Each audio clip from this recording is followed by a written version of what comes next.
بسم اللہ الرحمن الرحیم اللہم صلی علی محمد و آل محمد وعجل فرجہم۔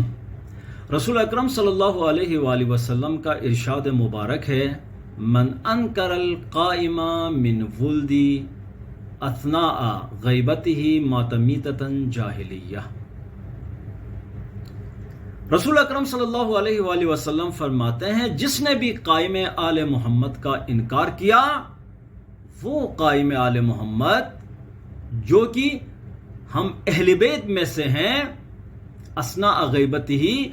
ان کی غیبت کبریٰ کے دوران مات میتۃ جاہلیہ، تو وہ شخص جہالت کی، جاہلیت کی موت مرا۔ دوسری حدیث مبارکہ ہے، من ذریتی المہدی، مہدی میرے اہل بیت میں سے ہیں، اذا خرج، جب وہ ظہور فرمائیں گے، جب وہ تشریف لے کر آئیں گے، تو نزل عیسی ابن مریم، تو حضرت عیسیٰ علیہ السلام آسمان سے نزول فرمائیں گے، لنصرتہ، امام علیہ السلام کی نصرت کے لیے، ان کی مدد کے لیے، فقدمہ، تو حضرت عیسیٰ علیہ السلام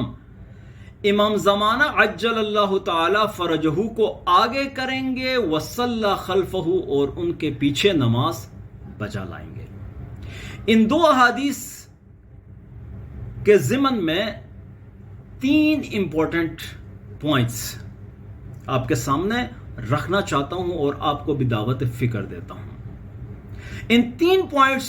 کو بیان کرنے سے پہلے، ریسنٹلی گلگت بلتستان میں جس مولوی نے امام علیہ السلام کی شان میں گستاخی کی ہے، ایز اے مسلمان، ایز اے مومن، میں اس برے فعل، اس برے کام کی شدید الفاظ میں مذمت کرتا ہوں۔ اب پہلا پوائنٹ عزیزان محترم یہ ہے کہ یہ جو اس وقت اصحاب رسول کو لے کر، اہل بیت رسول کو لے کر جو فرقواریت کا آغاز ہو چکا ہے گلگت بلتستان میں، میرا کہنا یہ ہے کہ یہ جو مقایسہ کیا جا رہا ہے اہل بیت رسول اور اصحاب رسول میں، ان کو جو ایک دوسرے کے مقابلے میں لا کر کھڑا کیا جا رہا ہے، یہ صحیح نہیں ہے، نہ یہ بات صحیح ہے، نہ یہ کام صحیح ہے۔ اس لیے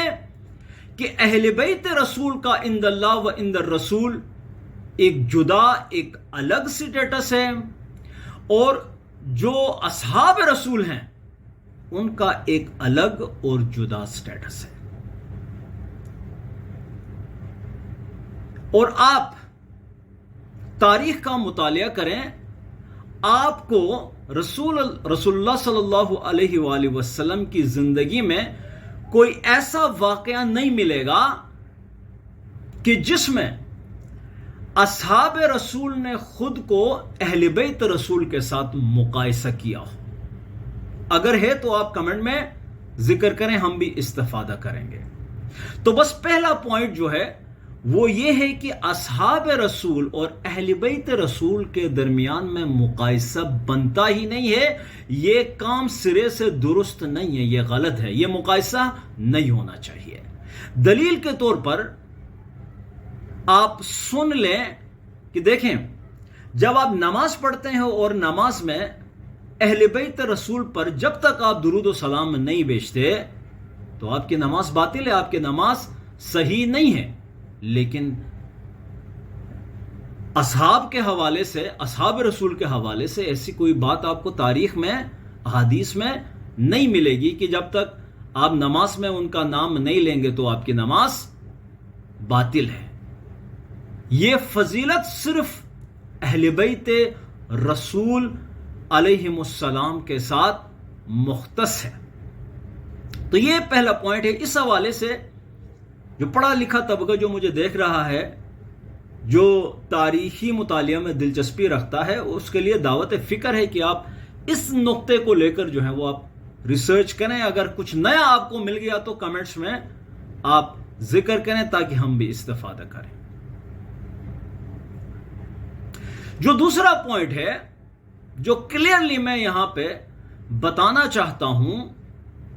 وہ یہ ہے کہ مکتب تشیع کے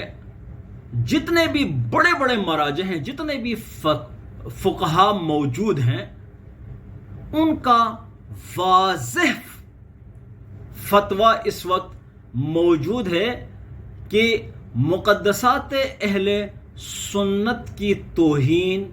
حرام ہے۔ اگر کوئی اہل سنت برادران کے جو مقدسات ہیں ان کی توہین کرتا ہے تو وہ فعل حرام کا مرتکب ہو جاتا ہے۔ تو یہ جو آپ کی برین واشنگ کی جاتی ہے، آپ کو غلط ڈائریکشن کی طرف لے کر جایا جاتا ہے، آپ کو جو غلط باتیں بتائی جاتی ہیں تشیع کے حوالے سے، شیعوں کے حوالے سے، خدا کے لیے آپ خود جو ہے نا وہ مطالعہ کریں۔ ہم مکتب تشیع کو جو ہے وہ اس کا مطالعہ کریں، ہم جو، اور اسی طرح سے جو اہل تسنن کا مکتب ہے اس کا بھی جو ہے وہ آپ مطالعہ کریں۔ تو بس دوسرا پوائنٹ یہ ہوا کہ جو شیعہ مراجع ہیں، جو شیعہ فقہا ہیں، ان کا واضح فتویٰ اس وقت ریٹن فارم میں، ہم اورل فارم میں موجود ہے کہ مقدسات اہل سنت کی توہین جو ہے وہ حرام ہے۔ اب آتے ہیں تیسرے پوائنٹ کی طرف کہ اس وقت حالات جو ایکسٹریم لیول تک چلے گئے ہیں، چوکوں میں، سڑکوں میں یہ جو دھرنے دیے جا رہے ہیں، یہ جو ایک دوسرے کو تھریٹ کیا جا رہا ہے، یہ جو ایک دوسرے کو آنکھیں دکھائی جا رہی ہیں، اس حوالے سے تمام احباب سے میرا سوال یہ ہے کہ آیا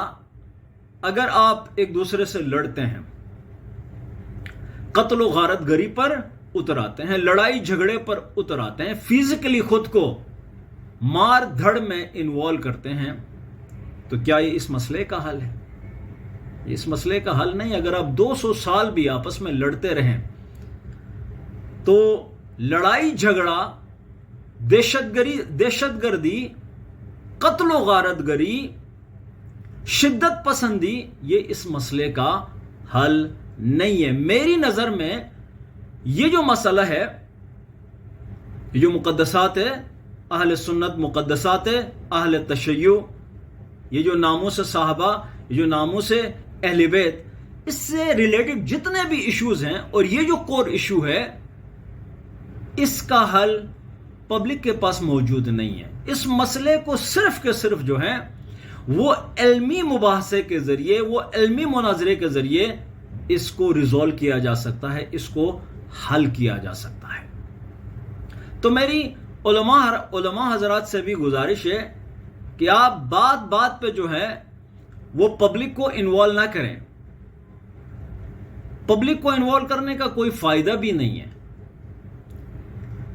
آپ کوئی راہ حل نکالیں، کیونکہ یہ ایک ٹپیکل علمی مسئلہ ہے،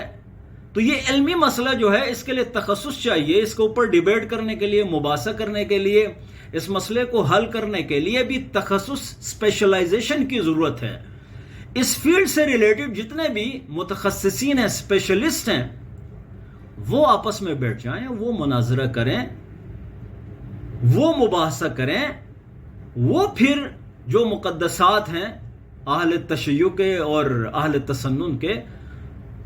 ان کو فائنل کریں، ان کو ریٹن فارم میں لے کر آئیں، پھر پبلک کو بتا دیں کہ بھئی یہ جو ہے وہ اہل تسنن کے مقدسات ہیں، یہ جو ہے وہ تشیع کے مقدسات ہیں، آپ نے اپنے عقیدے کو چھوڑنا نہیں ہے اور دوسروں کا جو عقیدہ ہے اس کو چھیڑنا نہیں ہے۔ گلگت بلتستان میں خوش قسمتی سے لوگ علماء دوست ہیں، لوگ علم دوست ہیں، علم سے محبت کرتے ہیں، علماء کی بات سنتے ہیں، تو علماء کی پھر زیادہ بھی ذمہ داری ہوتی ہے کہ آپ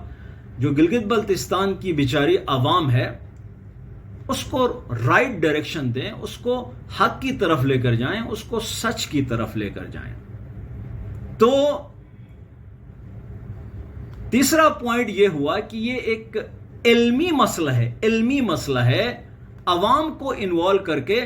اس کا کوئی فائدہ نہیں ہوگا، اس مسئلے کا حل نہیں نکلا۔ تو گزارش یہ ہے کہ جتنے بھی علماء ہیں وہ بیٹھیں، وہ مناظرہ کریں اور اس کا جو ہے وہ حل تلاش کریں۔ اگر آپ کے ذہن میں گلگت بلتستان کے جو کشیدہ حالات ہیں ان کو نارمل کرنے کے لیے کوئی پوائنٹ آپ کے ذہن میں، کوئی فکر، کوئی آئیڈیا موجود ہے تو آپ کمنٹس میں اس کو مینشن کریں تاکہ ہم بھی اس سے استفادہ کریں۔ وما علینا الا البلاغ المبین۔